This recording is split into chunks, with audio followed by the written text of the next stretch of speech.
If you've got a mortgage or thinking about buying a home at some time this year, then this is a video you need to watch. I just got off the phone with a major executive at one of the big four banks. And as soon as I got off the call, I knew I had to get this video right out to you guys. So what's the urgent news? Well, one of Australia's biggest banks has just increased their interest rates for the second time this year. That's a 0.25% increase in interest rates since March. And they're not alone. Two other banks have just followed suit, including fan favorite ING. So what does this mean for you? Well, you're probably wondering, is this just the banks profiteering, or are cheap home loan interest rates at an end? In this video, I'll give you my opinion of interest rates, we'll deep dive into the flow and effects for the property market, and I'll walk you through some data that shows the massive impacts it's gonna have on the property market. Before we start this video, if you find it helpful in any way, do me a little favor and hit the like button. Or leave a comment below for the YouTube algorithm. Just a little gesture like that can make a huge difference to the channel. And if you haven't already, consider subscribing below. So thanks you guys, it really means a lot to us, and let's dive right in. First, let's go through some background. So why is money so cheap at the moment? Well, it's all thanks to a little government initiative called TFF, or Term Funding Facility. This was announced in March last year because of the fallout from COVID. Interest rates were already at rock bottom, so the RBA couldn't stimulate the economy by dropping them any further. So they had to take another route, pumping money into that economy, also known as quantitative easing. And while the US has been doing this for a fair while, this was one of the first times it had been used in Australia, especially by the RBA. And here's how it works. The TFF provides funding to the banks at a low interest rate that they have to pay back over a 3-year period. The interest rate is the same as cash rate, 0.1%.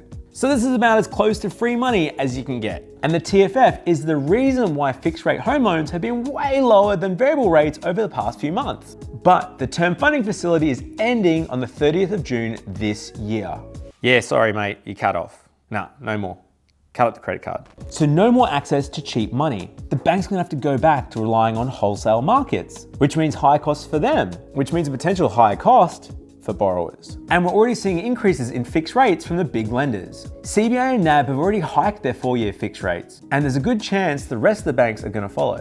And at this point, you might be thinking, Jayden, a small hike in interest rates isn't gonna affect things. It's just a few dollars extra a month, right? No big deal. And that's where you're wrong. You see, increased interest rates don't just affect your mortgage repayments. They could also tank the value of your home. Changes in interest rates have the potential to massively affect the Australian property market. To prove this, let's look at some research from Matuzik Property Insights. In this chart, you can see interest rates have a direct effect on property prices. Those dots on the charts are the changes in the RBA cash rate.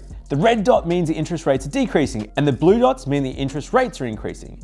You might be seeing a trend here. All the blue dots are near the tip of the spike, and the red dots are the growth. In other words, increasing interest rates can reduce property growth and send them into negative territory. This actually happened to a friend of mine in 2010, the last time interest rates were on the rise. He bought a nice little 3-bedroom townhouse in Unley for $340,000. Property prices have been growing in the area and it seemed like a really good deal. 6 months later, he decided to get the property revalued because he'd done a bunch of work and figured it had probably gone up. It was at this point his bank valued the place at $320,000, $20,000 less than he'd paid 6 months earlier.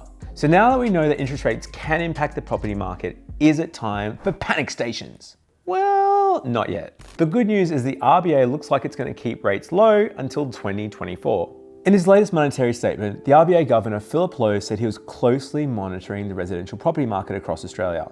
Housing markets have strengthened further, with prices rising in all major markets. Housing credit growth has picked up with strong demand from owner-occupiers, especially first home buyers. Given the environment and rising house prices and low interest rates, the banks will be monitoring trends in borrowing capacity. And that's the thing to remember. The fixed rates are set by the bond or wholesale markets, whereas the variable rates generally follow what the Reserve Bank does. So in the short term, it looks like fixed rates might be going up, but the Reserve Bank is going to keep variable rates low. So what does that mean for the property market?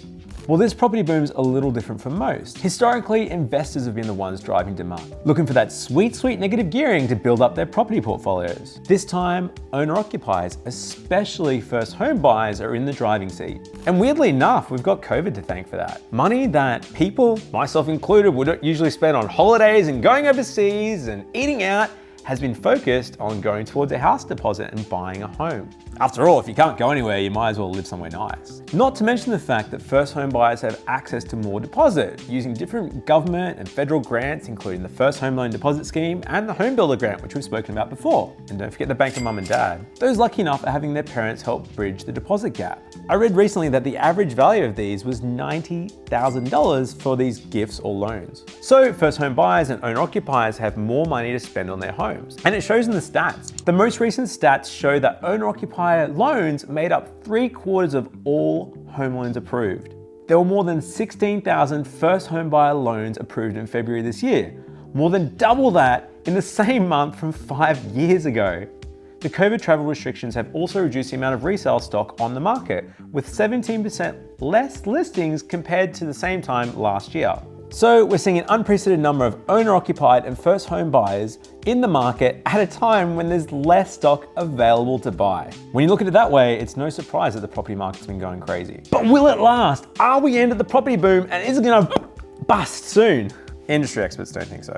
AMP Capital's Dr. Shane Oliver revealed that changing interest rates won't have an impact on the strong growth currently being experienced in the property market. He said, "I don't think it will put an end to the property boom, but it will slow the rate of increase," Dr. Oliver said. I feel like I'm reading a kid's book. He did highlight that borrowers fixing their rates were at all-time high, meaning borrowers on these interest rates were locked in, limiting the downside impact to any interest rate increases. All right, so time to wrap up. We know that fixed interest rates are going up because of the expiring term funding facility. And we do know that interest rates do have a direct impact on the property market. So there is a risk of a small downturn in the market if rates start to go up. But the reality is the cash rate looks like it's going to stay low for at least a few more years yet. And because it's unlikely international travel is going to resume anytime soon, there's going to be continued pressures from owner-occupiers and first home buyers pushing prices up. So it looks like national property prices across Australia are likely to keep rising, at least for the rest of the year. So if you're looking at buying in the near future, now's probably the right time. It doesn't look like you're gonna get a better deal in the short term.